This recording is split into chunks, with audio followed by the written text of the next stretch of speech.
Hey guys, CryptoDad here again, and today I'm going to show you how to mint USDX Stablecoin on the Kava network using the Cosmostation mobile wallet. So let's get started.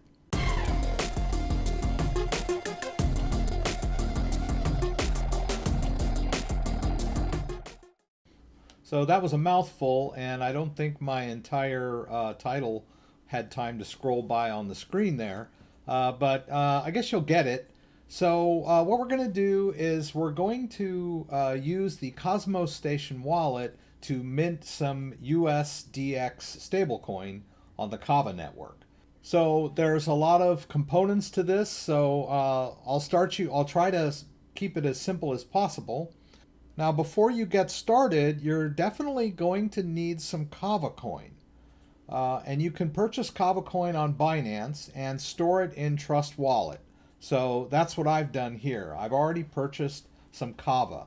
And you're also going to need some Binance coin for your collateral in order to generate this USDX stablecoin. So you're going to need some Binance coin.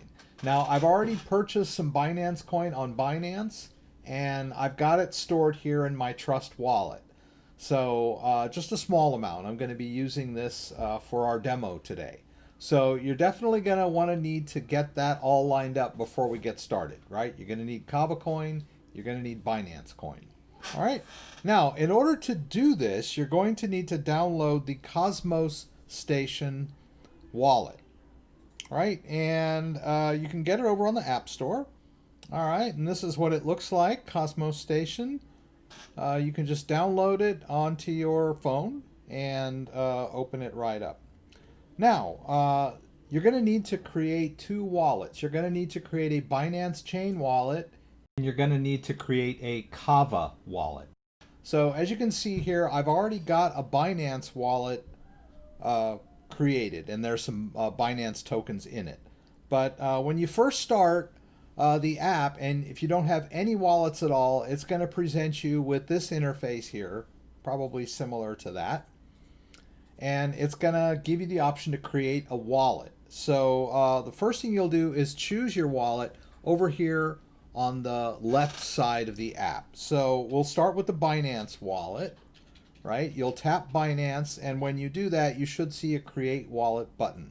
As you can see, I've already got a wallet created. So I'm going to hit the plus just to give you an idea of what it's going to ask you.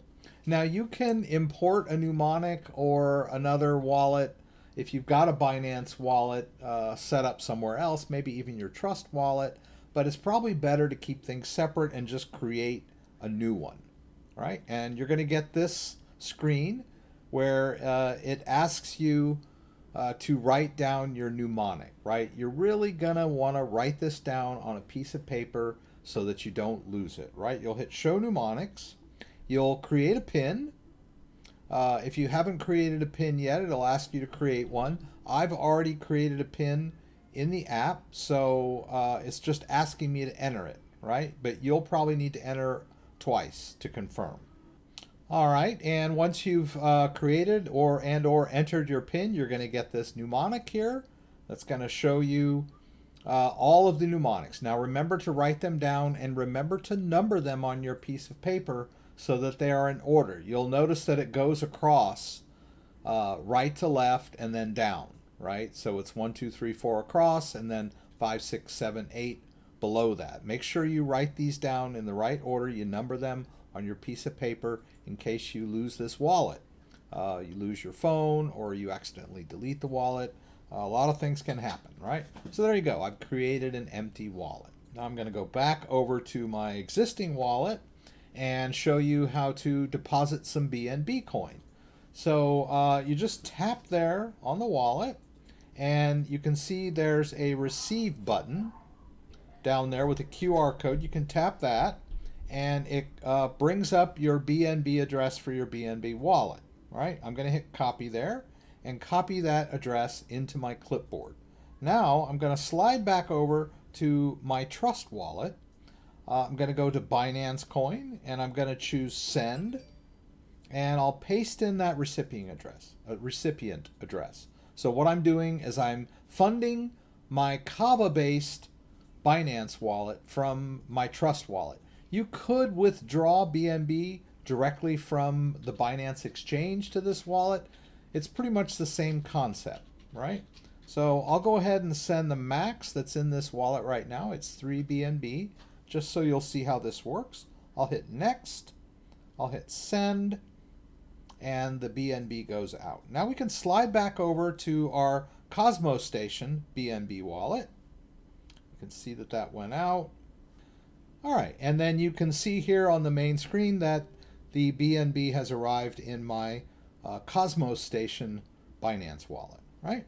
You need this Cosmostation Binance wallet in order to do the transfer between the Binance wallet and the Kava wallet. So they all need to be within Cosmostation. That's why I've created a separate BNB wallet in Cosmostation. All right, so let's go back. Now, up there at the very top is the wallet switch interface. I'm going to tap that. And then over on the side, I'm going to choose Kava. Now, you can see there that I've already got a Kava wallet installed in my Cosmostation. If you haven't done that yet, just hit that plus and go through the same process, right? It's going to give you a mnemonic, which you're going to need to write down to keep your wallet safe in case something happens to your phone. And then you'll have a empty Kava wallet. And I'm just going to tap into that Kava wallet. And you can see there's already some Kava in there and some USDX. I've already minted some. But I'm going to show you how to mint some more. Right? Now, you can also go down to the settings there to wallet manage and edit the name of your wallet. You see that little pencil icon over there? I can change the name of the wallet so it's not called Kava 1, right? Or whatever the default name was. You can name it a little more meaningful for yourself. All right. All right, so there we go. Now I'm going to go into the Kava wallet. Now, you're going to need a little bit of Kava in here for your fees when we create this stablecoin. You're going to need to have a little bit of Kava in there. Doesn't need to be a lot. And you can see I've already got a little bit in there, but all you need to do to get some in there, at the top there where it says address, there's a little QR code. I can tap that and get the Kava address of this wallet. Hit copy. Copy that into my clipboard, slide back over to Trust Wallet, and I'll go over to Kava, and I can do a send from my Trust Wallet. I'll paste in that Kava address, and I'll just go ahead and send the 10 that I've got in there as a demo, just so you can see this happen, right? We need the Kava to be in the Cosmostation wallet in order to do this operation. Right, so we'll hit next, we'll hit send, and the Kava goes out from Trust Wallet, right, and then it will end up in the Cosmostation wallet. Right, we can just pull down there and let it refresh. You can see that Kava has arrived, right? I really don't need that much Kava, probably just maybe 4 or 5 is enough. Your fees are pretty cheap. Just giving you a demo of how you fund both of these wallets. All right, so now if we go back over here, you can see when I go to the wallet switch that I've got a Binance-based wallet and I've got a Kava-based wallet, right? And I've funded them both, right? The Kava just needs a little bit in there for the fees that you're going to need to pay. Can't be empty. And the Binance is going to be whatever you're willing to use as collateral. All right, now before I go too much further, there is a risk to this. When we mint USDX using our BNB as collateral, there is a possibility that the price of BNB token might go down to the point where it causes a liquidation. So just like anything, when you're using something as collateral, if the price of that collateral drops, you risk liquidation. Same risk you take when you put up stock as collateral for a loan. If the price of the stock goes down, then the bank's going to call you and say that your collateral's no good anymore, right? Same concept. All right, now let's go back over to the Binance-based wallet, right? I'm going to go and hit wallet down there in the lower left corner to get back to this interface.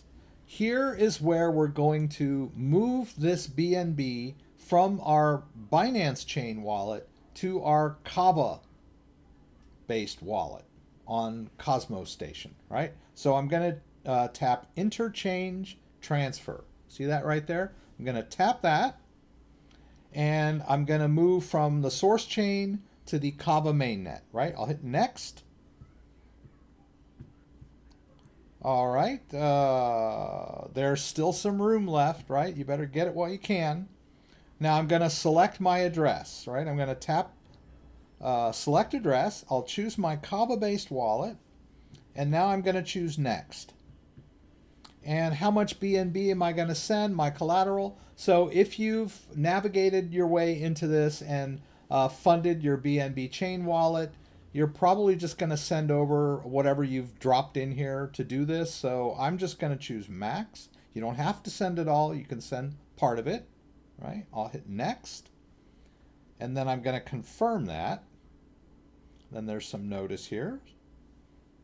And I have to enter my PIN. All right. Now, don't close your wallet while this is going on, right? You want to make sure that you keep the wallet open during this process because you could possibly lose the funds if you close your wallet during this process. All right, so just patiently wait for the BNB coin to move from your Binance wallet over to your Kava-based wallet.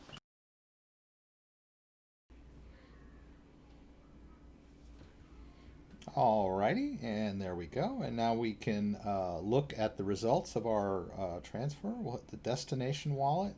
And now you can see over in the Kava chain wallet, there's some BNB, the BNB that I moved.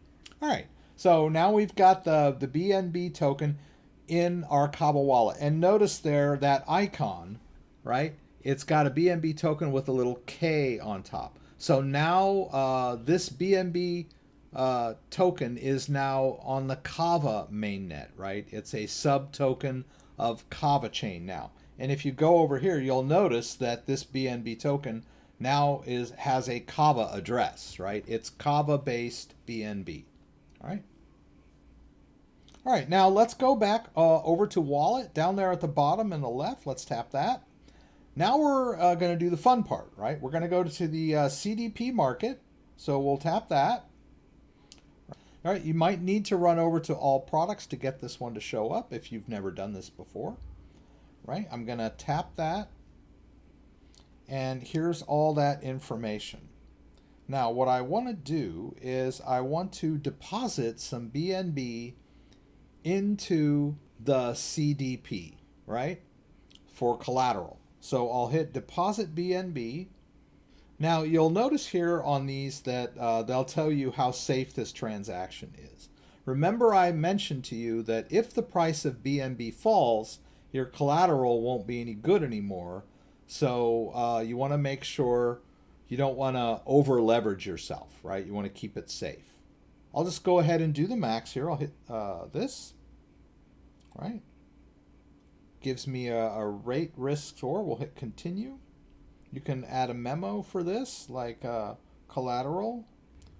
Completely optional. We'll hit next.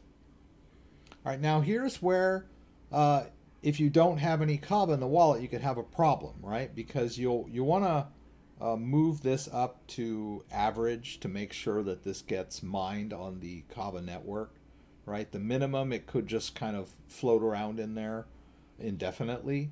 And that's why we need a little bit of Kava in this wallet. And you'll notice there that it's only about 2 cents worth of Kava. So I had way more Kava in there than I really needed for this transaction fee. But no matter, let's hit next. All right, we'll hit confirm. We'll enter our PIN.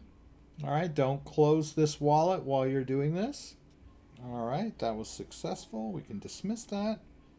Now we'll go to tokens, and you'll notice now that it doesn't show the BNB tokens anymore. They are collateral, right? They're not available for withdrawal at this moment, right? We can do that, but at this moment that's all collateral. All right. Now we'll go back over to wallet. We'll hit CDP market again. All right, we're back in the CDP screen. Now we can borrow some more USDX because we have collateral. So let's hit that. Well, it looks like I ran out of time because there's no more USDX available on the network, right? Like I said, I did some this morning, but now their capacity has been reached. I can't demo how that works, so I've reached my maximum, right? But you'll get the same screen that you did before. It's going to give you a slider, and it will warn you that you probably don't want to borrow too much because you'll risk liquidation. So if you only borrow 50% of the possible amount, your risk of liquidation is much lower, right? If you do 100% leveraged against your collateral, then you risk the price of BNB going down and getting your loan liquidated, or your collateral liquidated, right? Now, you'll notice here that it's got some information there. It says how much collateral I have deposited, how much is withdrawable in BNB that's left over, and then it shows how much USDX I've generated or minted, right? Now, I can repay that USDX with that 60 that I've got on loan. I can just put it right back in there, right? Because you see I've got 60 available to just close out this loan. But I can also withdraw that USDX somewhere else to a different exchange and sell it. Not a lot of exchanges out there that you can sell USDX on yet, but will be coming soon. All right, and after you're done, when you'll go back over here to tokens, you'll see your Kava balance and your USDX balance. So as you can see, I've got $60 worth of USDX minted right now. And then you can always go back over here to wallet, to CBD, go to all products, and then you can manage all of that here. So you'll notice there that I've got 20 BNB that I can withdraw directly if I want to, back to the Kava wallet. All right, and there you have it. Sorry I couldn't demo that last step when you actually create the loan, but we got pretty darn close. Maybe they'll be available later. They were full this weekend, and then more became available this morning. So things are hopping over on the Kava network. If you have any questions about anything I did, please throw them up in the comments, and I'll do my best to get them answered. Don't forget, I do a live stream every Saturday, 6 p.m. Eastern Standard Time. Please join me for the live Q&A from Michigan, where you can throw out questions, and I'll do my best to get them answered. Hope to see you there. If you like this video, give me a thumbs up. If you'd like to subscribe to my channel, I would appreciate it. When you subscribe, there's a little bell that you can click that will allow you to be alerted whenever I post new content. Once again, thanks for joining me, and hope to see you again soon.